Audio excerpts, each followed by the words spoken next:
ನಮಸ್ಕಾರ. ರಾಮಾಯಣವೆಂಬ ಮಹಾಕಾವ್ಯದಲ್ಲಿ ಎಷ್ಟೋ ಕಥೆಗಳಿವೆ. ಆದರೆ ಅಣ್ಣ ತಮ್ಮಂದಿರ ಪ್ರೀತಿ ಹೇಗೆ ದ್ವೇಷದ ದಳ್ಳುರಿಯಾಗಿ ಬದಲಾಯಿತು ಎಂಬ ರೋಚಕ ಕತೆ ನಿಮಗೆ ಗೊತ್ತೇ?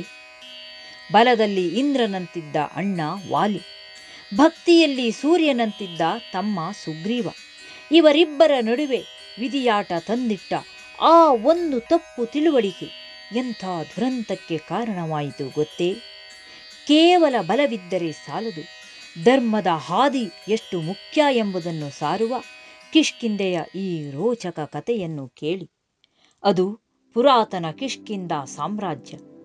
ಅಲ್ಲಿನ ರಾಜ ವಾಲಿ ಮತ್ತು ಅವನ ತಮ್ಮ ಸುಗ್ರೀವನ ಬಾಂಧವ್ಯಕ್ಕೆ ಸಾಟಿಯೇ ಇರಲಿಲ್ಲ. ಆದರೆ ಮಾಯಾವಿ ಎಂಬ ರಾಕ್ಷಸನ ಆಗಮನ ಎಲ್ಲವನ್ನೂ ತಲೆಕೆಳಗಾಗಿಸಿತು. ವಾಲಿಯನ್ನು ಯುದ್ಧಕ್ಕೆ ಕರೆದ ಆ ರಾಕ್ಷಸ ಹೆದರಿ ಒಂದು ಕತ್ತಲ ಗುಹೆಯೊಳಗೆ ಸೇರಿದ. ಅಣ್ಣನ ಮೇಲಿನ ಕಾಳಜಿಯಿಂದ ಸುಗ್ರೀವ ಹೊರಗೆ ಕಾವಲು ನಿಂತರೆ ವಾಲಿ ಗುಹೆಯೊಳಗೆ ನುಗ್ಗಿದ. ದಿನಗಳುರುಳಿದವು, ತಿಂಗಳುಗಳೇ ಕಳೆದವು. ಇದ್ದಕ್ಕಿದ್ದಂತೆ ಗುಹೆಯ ಬಾಯಿಯಿಂದ ರಕ್ತದ ಹೊಳೆ ಹರಿಯಿತು. ರಾಕ್ಷಸನ ಘೋರ ಗರ್ಜನೆ ಕೇಳಿಸಿತು. ಆದರೆ ಅಣ್ಣನ ಧ್ವನಿ ಅಡಗಿತ್ತು. ತನ್ನ ಪ್ರಾಣಕ್ಕಿಂತ ಹೆಚ್ಚಾಗಿ ಪ್ರೀತಿಸುತ್ತಿದ್ದ ಅಣ್ಣ ಇನ್ನಿಲ್ಲ ಎಂದು ಸುಗ್ರೀವ ಕುಗ್ಗಿ ಹೋದ. ರಾಕ್ಷಸ ಹೊರಬಂದರೆ ಇಡೀ ರಾಜ್ಯವನ್ನೇ ನಾಶ ಮಾಡುತ್ತಾನೆಂಬ ಭಯದಿಂದ ಕಣ್ಣೀರು ಹಾಕುತ್ತಲೇ ಗುಹೆಯ ಬಾಯಿಗೆ ದೊಡ್ಡದಾದ ಬಂಡೆಯೊಂದನ್ನು ಅಡ್ಡವಾಗಿಟ್ಟು ಭಾರವಾದ ಹೃದಯದಿಂದ ನಗರಕ್ಕೆ ಮರಳಿದ. ರಾಜ್ಯ ಅರಾಜಕವಾಗಬಾರದೆಂದು ಮಂತ್ರಿಗಳ ಒತ್ತಾಯಕ್ಕೆ ಮಣಿದು ಸುಗ್ರೀವ ಅನಿವಾರ್ಯವಾಗಿ ಸಿಂಹಾಸನ ಏರಿದ. ಆದರೆ ವಿಧಿಯಾಟವೇ ಬೇರೆ ಇತ್ತು. ವಾಲಿ ಸತ್ತಿರಲಿಲ್ಲ. ರಾಕ್ಷಸನನ್ನು ಕೊಂದು ಹಿಂತಿರುಗಿದ ವಾಲಿಗೆ ಮುಚ್ಚಿದ ಗುಹೆಯ ಬಾಗಿಲು ಮತ್ತು ಸಿಂಹಾಸನದ ಮೇಲಿರುವ ಸುಗ್ರೀವನನ್ನು ಕಂಡು ರಕ್ತ ಕುದಿಯಿತು. ತನ್ನ ತಮ್ಮನೇ ತನಗೆ ಮೋಸ ಮಾಡಿ ರಾಜ್ಯದ ಆಸೆಗೆ ತನ್ನನ್ನು ಸಾಯಿಸಲು ನೋಡಿದ ಎಂದು ತಪ್ಪಾಗಿ ಭಾವಿಸಿದ. ಕೋಪದ ಕೈಗೆ ಬುದ್ಧಿ ಕೊಟ್ಟ ವಾಲಿ ಸುಗ್ರೀವನ ಯಾವ ಮಾತನ್ನೂ ಕೇಳದೆ ಆತನನ್ನು ಥಳಿಸಿ ರಾಜ್ಯದಿಂದ ಹೊರಹಾಕಿದ. ಅಷ್ಟೇ ಅಲ್ಲ, ಅಧರ್ಮದ ಪರಮಾವಧಿ ಎಂಬಂತೆ ಸುಗ್ರೀವನ ಪತ್ನಿ ರುಮೆಯನ್ನು ಬಲವಂತವಾಗಿ ತನ್ನ ವಶಕ್ಕೆ ತೆಗೆದುಕೊಂಡ. ಪ್ರಾಣ ಉಳಿಸಿಕೊಳ್ಳಲು ಸುಗ್ರೀವ ಋಷ್ಯಮುಖ ಪರ್ವತ ಸೇರಿದ. ಇದೇ ಸಮಯದಲ್ಲಿ ಸೀತೆಯನ್ನು ಅರಸುತ್ತಾ ಬಂದ ಶ್ರೀರಾಮಚಂದ್ರ ಮತ್ತು ಲಕ್ಷ್ಮಣರ ಭೇಟಿ ಹನುಮಂತನ ಮೂಲಕ ಸುಗ್ರೀವನಿಗೆ ಆಯಿತು. ಅಗ್ನಿ ಸಾಕ್ಷಿಯಾಗಿ ಸ್ನೇಹ ಬೆಳೆಯಿತು. ಅಣ್ಣನಾಗಿ ತಮ್ಮನ ಹೆಂಡತಿಯನ್ನು ಅಪಹರಿಸಿದ ವಾಲಿಯ ಕೃತ್ಯವನ್ನು ಕ್ಷಮಿಸಲಾರದ ಅಪರಾಧ ಎಂದು ರಾಮ ನಿರ್ಧರಿಸಿದ. ವಾಲಿಯನ್ನು ಸಂಹರಿಸಿ ಸುಗ್ರೀವನಿಗೆ ನ್ಯಾಯ ದೊರಕಿಸಿಕೊಡುವುದಾಗಿ ಮಾತು ಕೊಟ್ಟ.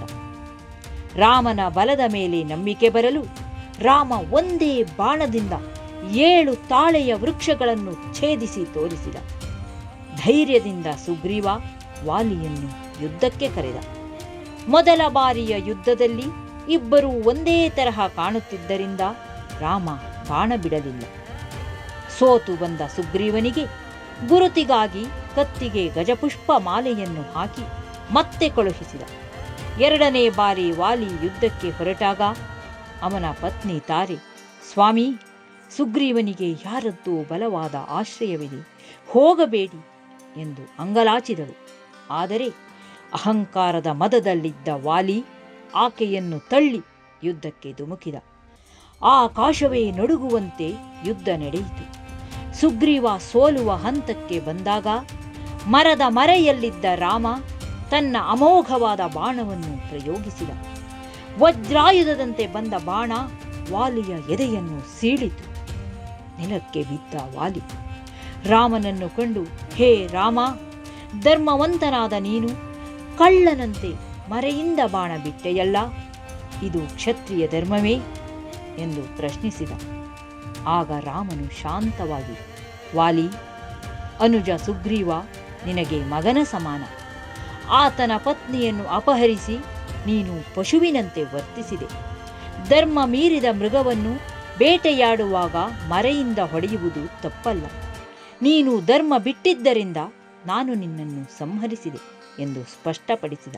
ರಾಮನ ಮಾತಿನಲ್ಲಿದ್ದ ಸತ್ಯವನ್ನು ಅರಿತ ವಾಲಿ ತನ್ನ ತಪ್ಪನ್ನು ಒಪ್ಪಿಕೊಂಡ. ಸಾಯುವ ಮುನ್ನ ತನ್ನ ಕತ್ತಿನಲ್ಲಿದ್ದ ದಿವ್ಯವಾದ ಕಾಂಚನ ಮಾಲೆಯನ್ನು ಸುಗ್ರೀವನಿಗೆ ನೀಡಿ ಮಗ ಅಂಗದನನ್ನು ಒಪ್ಪಿಸಿ ಪ್ರಾಣ ಬಿಟ್ಟ. ಅಹಂಕಾರ ಮತ್ತು ಅಧರ್ಮದಿಂದ ಮೆರೆದ ವಾಲಿಯ ಅಂತ್ಯವಾಯಿತು. ಸತ್ಯ ಮತ್ತು ನ್ಯಾಯದ ಹಾದಿಯಲ್ಲಿದ್ದ ರಾಮನ ಕೃಪೆಯಿಂದ ಸುಗ್ರೀವನಿಗೆ ಕಳೆದು ಹೋದ ರಾಜ್ಯ, ಪತ್ನಿ ಮತ್ತು ಗೌರವ ಮರಳಿ ದೊರೆಯಿತು. ವಾಲಿಯ ಬಳಿ ಜಗತ್ತನ್ನೇ ಗೆಲ್ಲುವ ಶಕ್ತಿ ಇತ್ತು, ಆದರೆ ಧರ್ಮ ಇರಲಿಲ್ಲ. ಸುಗ್ರೀವನ ಬಳಿ ಶಕ್ತಿ ಇಲ್ಲದಿದ್ದರೂ ಧರ್ಮದ ಆಶ್ರಯವಿತ್ತು. ಈ ಕತೆ ನಮಗೆ ಕಲಿಸುವುದೇನೆಂದರೆ, ಕೇವಲ ದೈಹಿಕ ಬಲವೊಂದೇ ಇದ್ದರೆ ಸಾಲದು. ನಾವು ನಡೆಯುವ ಹಾದಿ ಧರ್ಮದ್ದಾಗಿರಬೇಕು. ಇಲ್ಲದಿದ್ದರೆ ಎಂತಹ ಬಲಶಾಲಿಯೂ ಪತನವಾಗುವುದು ಖಂಡಿತ. ಈ ಕತೆ ಇಷ್ಟವಾದರೆ ಲೈಕ್ ಮಾಡಿ, ಶೇರ್ ಮಾಡಿ ಹಾಗೂ ಇಂತಹ ಕತೆಗಳಿಗಾಗಿ ನಮ್ಮ ಚಾನಲ್ ಅಮ್ಮನ ಧ್ವನಿಗೆ ಸಬ್ಸ್ಕ್ರೈಬ್ ಆಗುವುದನ್ನು ಮರೆಯಬೇಡಿ. ಧನ್ಯವಾದಗಳು.